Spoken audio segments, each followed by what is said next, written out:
companheiros da Causa Operária TV. O Não Compre Jornais, Minta Você Mesmo começa agora. Nosso programa aí de toda sexta-feira, às 6 da tarde, na COTV, canal da classe operária, canal revolucionário, marxista, anti-imperialista, contra o monopólio da imprensa burguesa. A gente vai tratar aqui, principalmente, a respeito da cobertura da imprensa, né, com relação ao coronavírus, e o que está diretamente relacionado a isso, a volta às aulas, né? Antes disso, eu já gostaria de convidar você que está assistindo no nosso canal a curtir o vídeo, dar o joinha aqui embaixo, sempre positivo. Isso daí ajuda no ranqueamento da nossa programação, do nosso canal no YouTube, a comentarem também à vontade. Quanto mais comentários, melhor também o ranqueamento do nosso canal. Para mais pessoas ele vai aparecer esse vídeo aqui no YouTube, né? Então é muito importante uma enxurrada de comentários aí nos nossos programas da Causa Operária TV.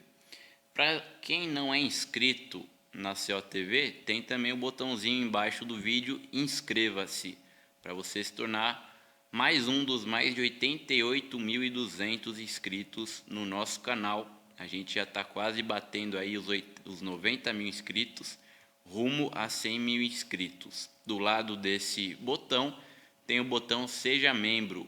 Isso daí é uma contribuição voluntária e uma contribuição financeira importantíssima para que a gente possa manter as nossas atividades. Por apenas R$ 7,99 por mês, você ajuda a gente a pagar todas as contas, né, deixar essas contas aqui em dia, a fazer a manutenção dos equipamentos, a comprar equipamentos novos, a melhorar a nossa técnica, né, a melhorar também o nosso conteúdo, a qualidade do nosso conteúdo, expandir a nossa programação, poder fazer reportagens de rua, entrevistas, documentários e mais programas ao vivo também. Isso daí é importantíssimo, uma vez que a Causa Operária TV não é financiada pelos capitalistas. Não ganhamos um centavo da burguesia e também não ganhamos absolutamente nada do Estado. Muito pelo contrário, o Estado, né, controlado hoje no Brasil pela direita golpista, e a própria burguesia buscam nos boicotar de todas as maneiras possíveis, inclusive no próprio YouTube, sendo o YouTube uma empresa privada, né, um grande monopólio de propriedade capitalista. Ele utiliza aí todo esse seu poderio para atacar a gente, uma vez que a gente é refém do YouTube, a gente está hospedado no YouTube, né? Então, muita gente que é inscrito na Causa Operária TV não recebe as notificações do nosso canal, porque o YouTube simplesmente não permite, né? Além disso, o YouTube esconde o nosso canal para que ele não seja visto por aí afora, dentro do YouTube ou mesmo do Google, né? Então é um boicote sistemático. A gente está lutando contra tudo isso e o único apoio que a gente tem é da classe operária e dos representantes da classe operária que assistem ao nosso canal, que são inscritos, que são membros, que ajudam a gente nessa luta, né, que é importantíssima, a luta de comunicação a serviço dos trabalhadores, para politizar a classe operária, para denunciar a direita, para denunciar a burguesia e, no nosso caso específico, para denunciar a imprensa burguesa, né, inimiga dos trabalhadores.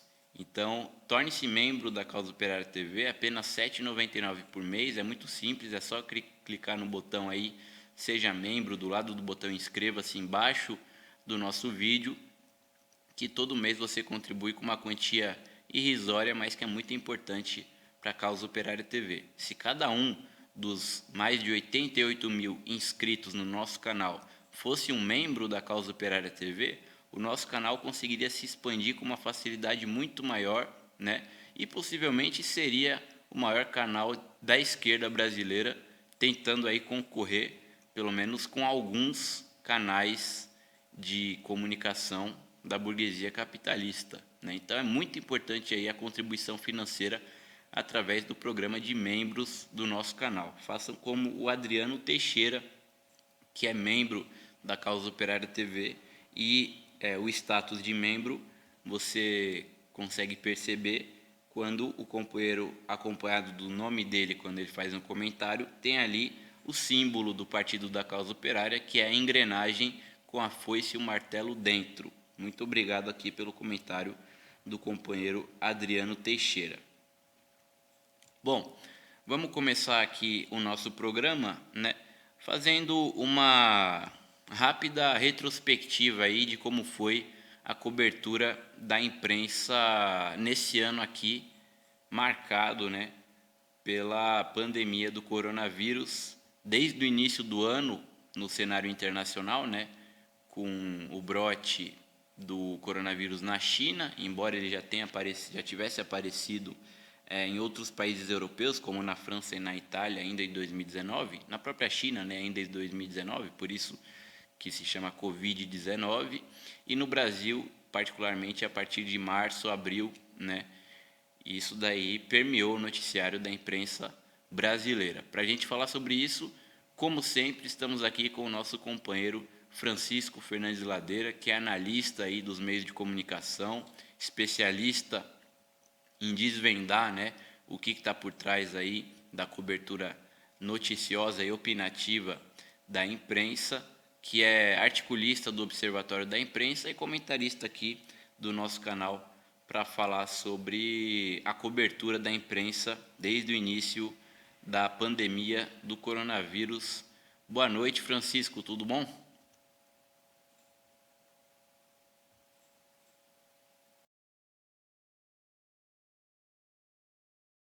Que o Francisco caiu a transmissão dele.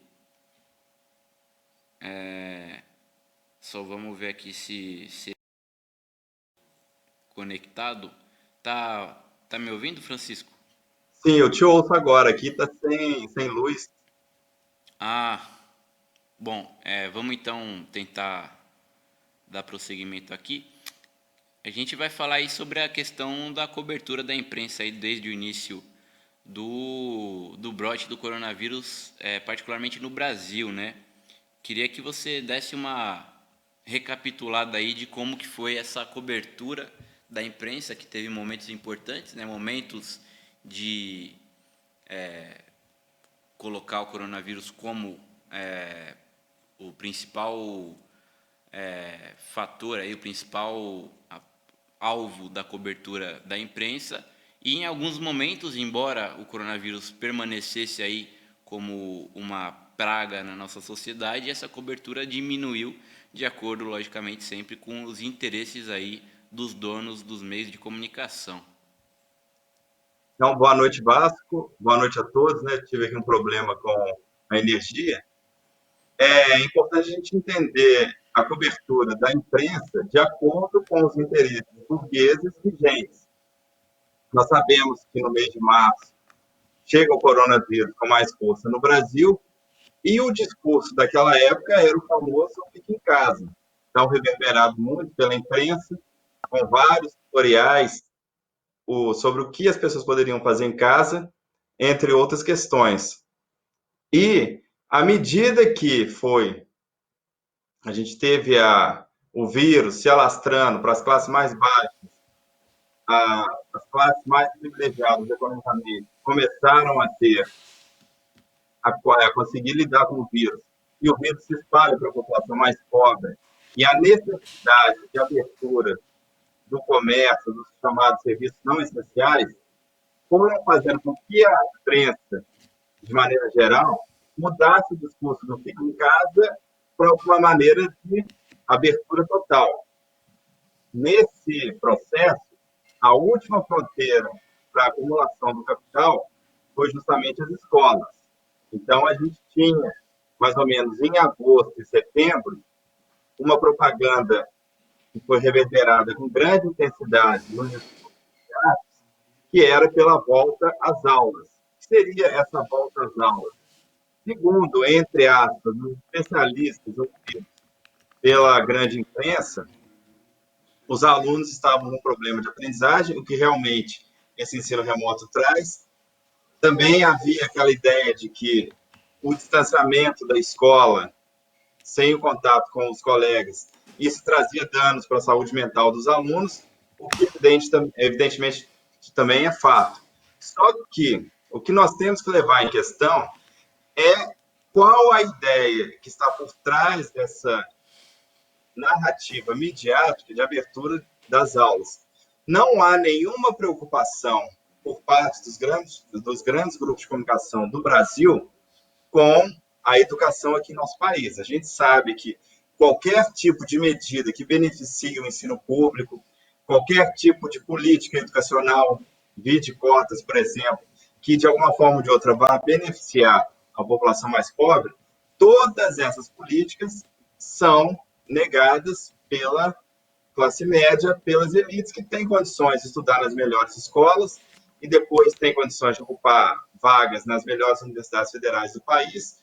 Então, não há nenhuma preocupação dessa imprensa brasileira, desses articulistas, com a situação da educação no Brasil.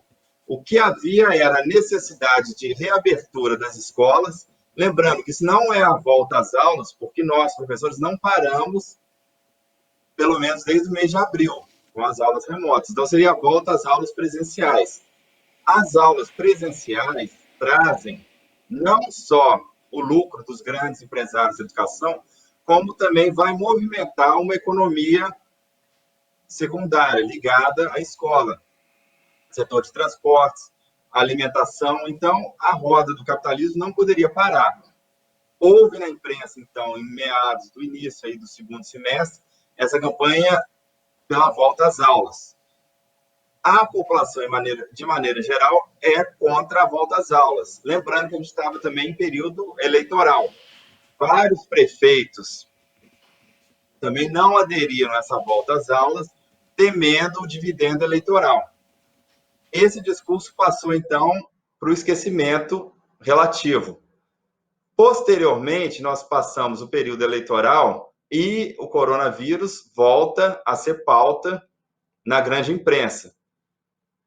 A volta às aulas, evidentemente, também estaria colocada como uma obsessão, né, igual nós colocamos aqui, como uma campanha de guerra para que as escolas retornassem suas atividades presenciais. Lembrando que um dos argumentos mais utilizados aí na imprensa é que shoppings estão abertos, praias, bares, etc., por que não há as escolas? Então, esse é o argumento hipócrita presente aí nos discursos midiáticos. Lembrando que não há, pelo menos grande parte das escolas brasileiras, que eu trabalho com educação há 15 anos, tanto em sala de aula como pesquisando no mestrado, ano que vem no doutorado, pesquisando essa educação brasileira, a gente sabe que não há condições mínimas necessárias para a volta às aulas. E o que a imprensa faz é dizendo que, teoricamente, no Brasil, a educação não é prioridade, porque não se abrem as escolas, o que é totalmente diferente você abrir uma escola do que um tipo de comércio. O distanciamento social é muito difícil de se manter nas instituições escolares, principalmente com as crianças, né, que são aqueles alunos que interagem muito mais entre eles. Outro tipo de argumento são os famosos especialistas, que a gente tem que tomar muito cuidado, porque nossa sociedade ocidental contemporânea tem essa ideia de que se um especialista disse algo, aquilo é lei, aquilo está acima de todos nós, meros mortais.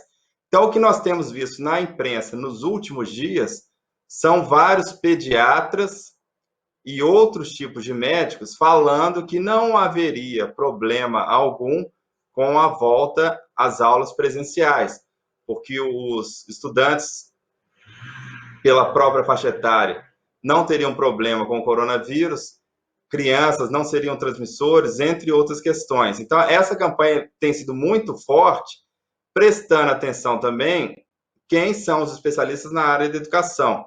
Geralmente são membros de determinadas ONGs que estão ligadas ao ensino privado.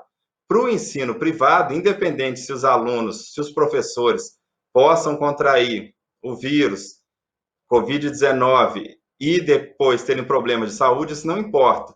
O mais importante para a grande maioria dos empresários da educação é o lucro. E eles estão deixando de lucrar com a pandemia, então fazem uma campanha a todo custo pela volta às aulas, fazendo aquela demagogia. A gente sabe que, principalmente na imprensa televisiva, como já falou o famoso Patrick Charrodot, há uma necessidade de provocar emoções no telespectador.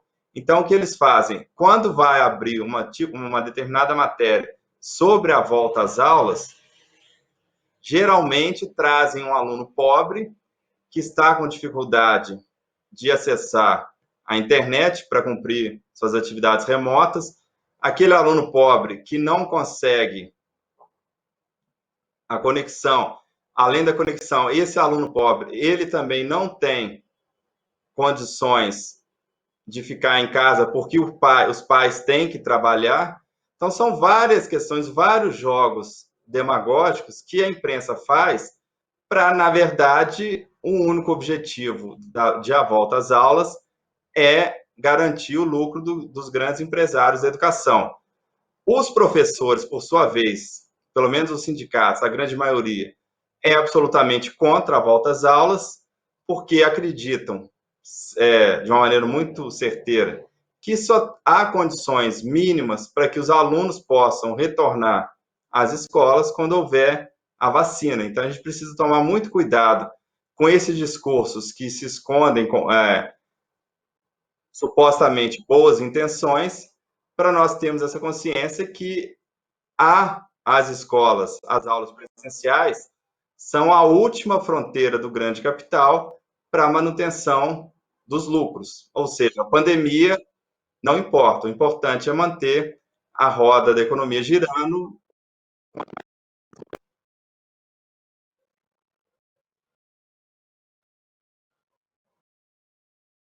A, a sua rede elétrica aí em Barbacena tá meio instável, né? Acabando a luz e voltando. Mas, voltando a falar sobre isso, né? A Folha de São Paulo publicou uma matéria na semana passada, uma reportagem muito escandalosa, né? Falando que, comparando o Brasil com os países europeus, falando que o Brasil está indo na contramão do mundo, porque o mundo todo está reabrindo as escolas, mesmo com o aumento do número de casos. E só o Brasil é que mantém as escolas fechadas. Uma crítica da Folha de São Paulo. E aí ela pega exemplos, né? Exemplos da França, exemplos dos Estados Unidos, exemplos da Alemanha, da Europa, né? De que esses países aí mantiveram as escolas abertas, mesmo com as mortes no coronavírus, e o Brasil deveria fazer o mesmo, né? A Folha, portanto, faz aí o papel de defensora do genocídio dos estudantes, dos professores, dos funcionários das escolas e universidades e de a população em geral, uma vez que muita gente tem contato com estudantes ou professores ou funcionários da educação, seja no transporte, nas ruas ou em casa, né? A Alemanha, a própria Alemanha, ela teve que rever essa decisão aí diante do aumento do número de casos de coronavírus. No meio dessa semana aqui, a Alemanha ultrapassou 900 mortes em um único dia, né? O que é uma coisa extremamente, uma informação dado, né? Muito alarmante para um país como a Alemanha, que embora seja um dos mais populosos da Europa, não tem a população do Brasil, por exemplo. E o Brasil, no auge aí, teve por volta de mil mortes, né? E a Alemanha chegou a quase 1.000 mortes num único dia essa semana. Então a própria Angela Merkel teve que voltar atrás com relação à reabertura das escolas. Nos Estados Unidos, as escolas reabriram e o país é onde mais morreu gente disparado. Mais de 300 mil pessoas, enquanto que o segundo lugar, que é o Brasil, ainda não chegou a 200 mil pessoas. né? Esses daí são os exemplos da Folha de São Paulo que o Brasil deveria seguir. Se o Brasil seguisse esses exemplos e o governo federal e os governos estaduais e municipais buscam seguir esses exemplos, né? Não é que eles querem proteger a população, muito pelo contrário, mas se essa política fosse seguida, haveria um genocídio muito maior da população do que o que já ocorre, inclusive, né? A Folha de São Paulo, portanto, que é elogiada por uma parcela da esquerda, né? Como o próprio Guilherme Boulos, que é o queridinho da Folha, ela defende, na matéria intitulada "A maioria dos países mantém escolas abertas mesmo com nova alta de casos", ela defende abertamente que no Brasil as aulas voltem presencialmente nas escolas, que haja uma reabertura total das escolas, para que o Brasil tenha 300 mil mortos como nos Estados Unidos, para que o Brasil tenha 1.000 mortos por dia por coronavírus como na Alemanha, né? E ela dá voz, dá um destaque especial ao secretário de Educação do Estado de São Paulo, o Rocieli Soares, que defende a volta do ensino presencial em 2021 e diz ao jornal golpista: "Não faz sentido bar ficar aberto e escola fechada". Lógico, deveria tudo ficar aberto, né, para todo mundo pegar o coronavírus e muita gente morrer. Essa daí é a posição do secretário de Educação do Estado de São Paulo, que critica, né, a população por ser contra. Ele fala o seguinte a essa reportagem: "Mas um dos obstáculos é que a sociedade não está cobrando a volta às aulas e os sindicatos são contrários". Própria Datafolha, essa semana aqui, divulgou uma pesquisa em que 2/3 dos entrevistados se declaram contra a volta às aulas. A gente sabe que o Datafolha é um instituto de pesquisa que pertence à Folha de São Paulo e a gente não pode ser ingênuo de achar que é um instituto neutro, imparcial, que as pesquisas deles são totalmente confiáveis. Se pertence à Folha de São Paulo, ele vai indicar pesquisas favoráveis à Folha de São Paulo. Ou quando não dá para ser favorável, como é nisso daqui, até parece que, digamos que a maioria da população fosse a favor da volta às aulas segundo a pesquisa. Ninguém ia acreditar, o Instituto iria perder totalmente a sua credibilidade, né? Então ele fala 2/3. Quando fala 2/3, quer dizer que 99% da população é contra a volta às aulas nessas condições, né? Até porque a gente percebe que a política da Folha é a favor da volta às aulas, então ela tenta pressionar para que a pesquisa seja o menos prejudicial à sua política e aos seus interesses possível. Mas como a pressão é muito grande contra a volta às aulas, não tem como ela esconder que a população não quer a volta às aulas. Embora em suas reportagens, né, em suas matérias, em seus artigos, a Folha de São Paulo defenda abertamente a volta às aulas, o que ajudou ao governo do João Dória, supostamente científico, progressista, democrático, civilizado, né, segundo uma parcela da esquerda, a decretar ontem a volta às aulas em São Paulo, mesmo com o aumento de casos e o aumento no número de mortes, o que é uma política absurdamente criminosa por parte do João Dória. Assim, ele se iguala a qualquer outro ministro nazista do Adolf Hitler, querendo a morte de milhares de estudantes, parentes, professores e funcionários das escolas e universidades e da população em geral que vai ter contato com essas pessoas, né? Então, a Folha de São Paulo, que é supostamente um jornal progressista, ela apoia totalmente isso daí.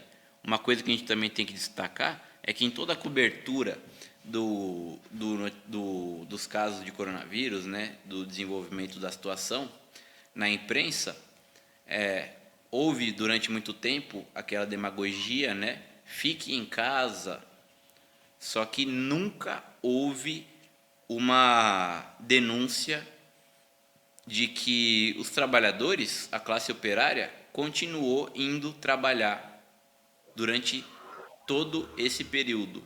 E justamente os locais onde existe uma maior contaminação é no transporte público e nos locais de trabalho. E nas escolas, logicamente, mas essa daí, devido à pressão, né, do movimento estudantil, dos professores, etc., elas foram fechadas. Agora, o que não pode de jeito nenhum é fechar as fábricas, fechar as empresas, os locais de trabalho, porque aí os capitalistas não vão lucrar absolutamente nada. É a chamada queda, né, no PIB, na economia. Os capitalistas falam, através da imprensa, que é preciso que a economia volte a girar. Né? A economia voltar a girar é o que? É voltar os trabalhadores a serem 100% produtivos para encher o bolso dos capitalistas de lucro novamente, como antes da pandemia, porque mesmo que os trabalhadores, a maior parte, ainda trabalhando durante a pandemia, logicamente vários setores acabaram sofrendo perdas enormes, né, como é o caso do setor da aviação, setor de turismo. Então, é preciso que tudo volte ao normal, ou seja, que todos voltem a trabalhar e a consumir, né, para que os capitalistas voltem a ter o lucro de antes da pandemia. Até por isso que existe essa questão da guerra da vacina também, né? Para além da campanha eleitoral pensando em 2022, existe a necessidade de a burguesia, né, uma vez que não conseguiu controlar de outra maneira a questão do vírus, fazer que os trabalhadores sejam vacinados para irem trabalhar de uma vez por todas, né, a fim de garantir o lucro dos capitalistas. Queria agradecer aqui ao pessoal do chat, né? Eu já falei aqui do Adriano Teixeira, que está com a gente. O Sou Eu enviou um super sticker. Muito obrigado, Sou Eu. Tem o Sem Chance está aqui com a gente também. Muito obrigado pelo seu otimismo. Desta vez eu consigo. Esse sim é otimista. Está aqui com a gente. E a Silvia Mirro também. Valeu pelos comentários. Ô Francisco, queria conversar com você a respeito do seguinte: alguns pontos no noticiário da imprensa a respeito do coronavírus, principalmente questões internacionais. No começo da pandemia, né, ficou muito se falando um vírus que veio da China. Isso daí foi usado pelo Donald Trump, né, em sua campanha contra a China, foi adotado pelo Bolsonaro também. Depois isso daí foi diminuindo um pouquinho. No entanto, a imprensa de extrema-direita segue utilizando esse termo, né, como é o caso da Jovem Clã, a rádio Jovem Pan, que utiliza até hoje o termo vírus chinês para caracterizar o coronavírus, né? Isso daí é um posicionamento abertamente nazista desse veículo de comunicação e escancara que não existe nada de imparcial, né, na cobertura com relação ao coronavírus, colocando ainda, né, embora não haja mais absolutamente nenhum dado concreto que possa colocar a culpa na China pelo surgimento dessa doença. Esse termo vírus chinês utilizado por uma parte da imprensa de extrema-direita, e no caso do Brasil pela Jovem Pan, mostra que existe uma tentativa de culpar a China e por tabela, né, já que dizem que a China é um país socialista, tudo, culpar a esquerda, né, o culpar em última instância o socialismo pelo brote do coronavírus que está matando muita gente. Queria que você desse um pitaco a respeito disso. Sim, né? Eu gostaria de pedir desculpa a todos, né, por causa da questão aqui da companhia energética que o Zema está querendo privatizar. E o que nós temos nos noticiários internacionais é que um país vai ser abordado positivamente e negativamente, dependendo da posição que ele mantém em relação às grandes potências imperialistas. Se uma nação é considerada hostil aos interesses dos Estados Unidos e das potências da Europa, logo vai ser representado negativamente na grande imprensa. Sobre o coronavírus, isso daí não é diferente. A extrema-direita, como você falou, tentou emplacar a nomenclatura vírus chinês. Não deu certo, porque isso daí ficou mesmo só naquele nicho da extrema-direita. E é interessante a gente constatar que os países que conseguiram lidar mais positivamente com a pandemia foram Coreia do Norte, Rússia, também a gente tem o exemplo de Cuba, da Venezuela, todos aqueles países representados negativamente nos noticiários. Então, o que acontece? Se você não tem nada para falar mal sobre Coreia do Norte, sobre Cuba, sobre Vietnã, logo você oculta dos noticiários internacionais. O que isso significa? Que a experiência bem-sucedida da Coreia do Norte, também de Cuba, Vietnã e Venezuela, praticamente sumiu dos noticiários. A gente tem a questão, por exemplo, da vacina russa. A Ô, Rússia. Francisco, só Oi. para pegando o gancho dessa questão aí que você falou, né? Coreia do Norte e Venezuela, o noticiário da imprensa tentou ao máximo esconder, né, o combate desses países ao coronavírus e quando noticia a respeito deles, sempre coloca em dúvida os números apresentados pelos governos desses países, né? Como tudo que é apresentado pelos governos desses países, como tudo de positivo que existe nesses países, a imprensa apresenta colocando em dúvida, né? Inclusive na Coreia do Norte, a direita ficou falando que não existe casos na Coreia do Norte porque o ditador manda matar quem tiver com o coronavírus, né? E que os dados a respeito do coronavírus na Coreia do Norte, em Cuba, na Venezuela, são manipulados. Principalmente no caso da Venezuela, houve reportagens na imprensa burguesa falando que o governo está escondendo o número de casos, a oposição diz que é muito mais, a imprensa de lá diz que é muito mais, o sistema de saúde não funciona, então é impossível que tenha tão poucos mortos, né? Enquanto isso, eles não fazem uma cobertura minimamente parecida em nenhum outro país da Europa Ocidental, nos Estados Unidos, no Canadá, ou mesmo na América Latina, fora Cuba e Venezuela, né? Ou mesmo na África, né? Onde é muito difícil você obter informações realistas, né? Confiáveis a respeito, não existe essa desconfiança como existe com relação às informações divulgadas pelos governos da Coreia do Norte, de Cuba, da Venezuela. Então, quando a imprensa não consegue esconder, precisa noticiar, ela sempre noticia colocando em dúvida esses dados fornecidos por, por esses países, né? E uma coisa que a própria, por exemplo, no caso da Coreia do Norte, a própria OMS teve que reconhecer que na Coreia do Norte demorou muito meses para aparecer o primeiro caso suspeito de coronavírus, né? Os próprios membros da OMS na Coreia do Norte reconheceram isso daí. Só que e isso daí inclusive deveria ser fonte de muita cobertura por parte da imprensa, né? Um país consegue se proteger do coronavírus. Agora, por outro lado, os países que sofreram, que receberam muito destaque positivo por parte da imprensa, logicamente são os países aliados ao imperialismo, como é o caso da Alemanha. A Angela Merkel foi tão badalada, né, pelo combate firme, rigoroso ao coronavírus, porque a extrema-direita estava pressionando. E a gente vê na Alemanha, essa semana aqui, teve um dia que teve quase 1.000 mortos. Né? Ou então no caso da Nova Zelândia, né? Um país que é um país totalmente aliado ao imperialismo, a primeira-ministra também é mulher, né?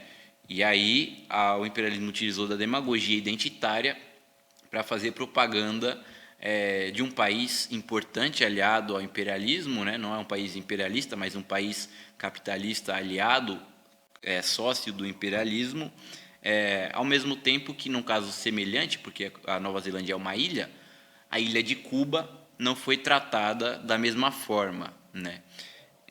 Então a gente vê claramente aí uma demagogia com relação a alguns países, mesmo identitária, e, por outro lado, os países que são inimigos do imperialismo tratados como absolutos párias, e que, mesmo eles tendo sucesso no combate ao coronavírus, não devem ser exemplo para ninguém e devem ser totalmente questionados porque eles estão mentindo, esses governos são ditaduras, e matam o povo de fome, né? Uma cobertura absurdamente enviesada por parte da imprensa e, como você estava começando a falar, queria que você continuasse, a respeito da própria vacina russa, né? A Rússia também sendo um país que se coloca aí com contradições com o imperialismo, desde o início começou a desenvolver uma vacina, além da vacina também a testagem em massa, vários métodos preventivos com relação ao coronavírus, teve muito menos casos e mortes do que vários países mais desenvolvidos que ela mesma, mas a cobertura que ela recebeu também na imprensa não foi uma cobertura à altura de mostrar o que realmente está acontecendo no país, e pelo contrário também foi uma cobertura negativa, falando que o governo estava obrigando as pessoas a fazerem determinadas coisas, que o governo estava escondendo o número de mortes, o número de casos, que a vacina russa que está sendo desenvolvida, ela na verdade tem várias coisas por trás, o governo não dá as informações, está sendo manipulado isso daí pelo governo para fazer uma propaganda para o governo do Putin.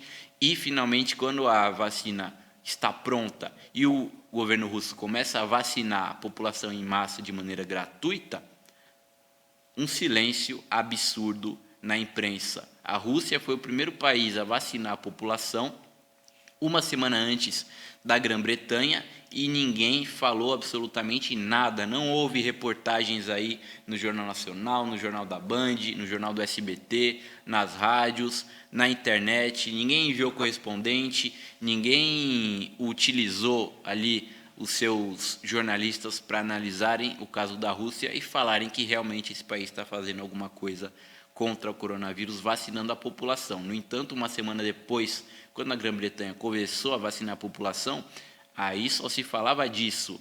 A primeira mulher a ser vacinada, a rainha da Inglaterra foi vacinada, o primeiro gay a ser vacinado, o primeiro anão a ser vacinado. Então, reportagens, entrevistas, reportagens especiais, uma cobertura muito positiva com a Grã-Bretanha. Inclusive, eu assisti faz uma semana ou duas, faz acho que 2 semanas, o Jornal Nacional, quando a Grã-Bretanha estava...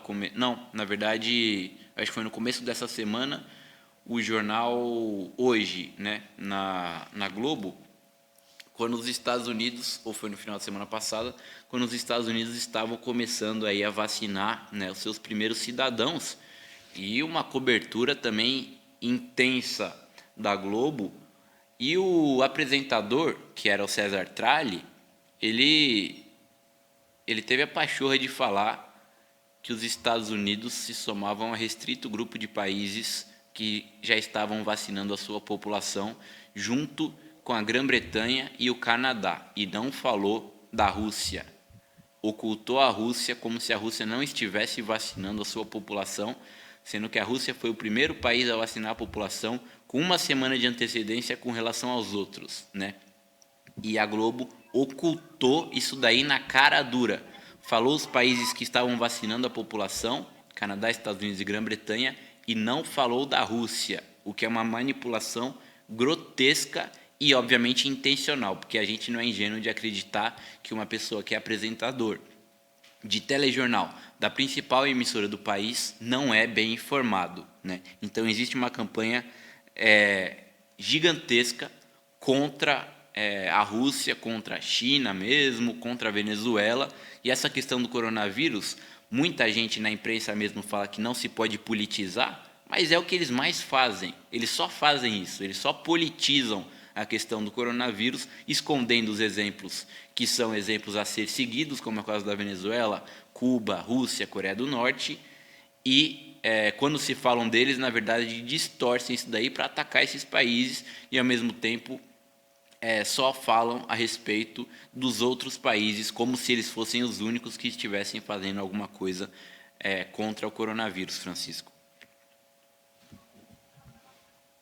É exatamente essa questão da Rússia, né? Não levaram nem em consideração o passado. União Soviética, e mesmo antes da União Soviética, né, anterior a 1917, que era um país que sempre teve a tradição nessa área médica na questão das vacinas. Um outro fator que foi negligenciado pela imprensa brasileira é o porquê esse vírus causou tantos danos em âmbito planetário. Porque nós temos sistemas de saúde que foram sucateados por décadas de neoliberalismo e hoje nós temos esse resultado. Por que a saúde pública, não só no Brasil, mas em todo o planeta de maneira geral, não teve condições, em pleno século XXI, para lidar, para evitar tantas mortes assim? Porque nós temos uma saúde que não é voltada ao bem-estar da população, é voltada para gerar lucro. Aí, mais uma vez, a gente tem esses exemplos de países que são ocultados nos noticiários, são nações onde o Estado é mais atuante e onde nós temos o quê? Menos a intervenção do setor privado nessa área de saúde. Então, esse detalhe, aliás, que não é um detalhe, mas é uma questão muito importante que foi escondida, ocultada nos noticiários, é essa ideia de que se privatizar todos os setores, os serviços vão ser melhores. E nós vimos exatamente o contrário. Nações onde a presença pública na saúde é mais forte foram as nações que conseguiram lidar melhor com a pandemia. Então, a gente tem várias matérias falando da falta de leitos nos hospitais, falta de remédios, e isso daí nada mais é do que anos e anos de desestruturação da saúde pelo neoliberalismo, que é tão defendido pela imprensa. Também não haveria momento pior de uma pandemia surgir no planeta, porque nós temos desde a década de 70, né, um Thatcher, Reagan, depois na década de 80, com essa pauta neoliberal que vai sucateando qualquer tipo de serviço público. No caso do Brasil, a gente ainda tem um presidente abertamente fascista, que agrava ainda mais a situação. Mas o problema-chave da pandemia em âmbito global é justamente essa questão da saúde privatizada, o neoliberalismo sucateou a saúde, e a tendência que nós temos no pós-pandemia é ser ainda pior, porque os capitalistas vão querer, que eles dizem, correr atrás dos lucros perdidos, correr atrás do prejuízo. Então, o neoliberalismo acabou com a saúde em âmbito global, e isso foi ocultado na grande imprensa. Poderia ter sido milhões de mortes, milhares poderiam ser evitadas se nós não tivermos essa educação, essa saúde voltada para o lucro.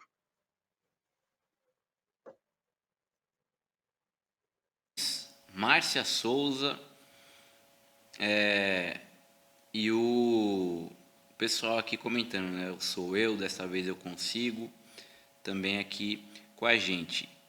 A gente está terminando o nosso programa. Queria agradecer aqui ao Francisco pela presença novamente, né? Muito obrigado, Francisco, pela sua presença. Se a gente não se vê mais aí até o final do ano, desejo aí para você um bom fim de ano, boas festas e um bom começo de ano aí de muita luta nossa pelo fora Bolsonaro, Lula presidente, né? E no nosso caso específico aí, continuando nessa luta aí contra o monopólio dos meios de comunicação, contra toda a manipulação e distorção da imprensa burguesa. Valeu, Francisco. Obrigado por mais um programa.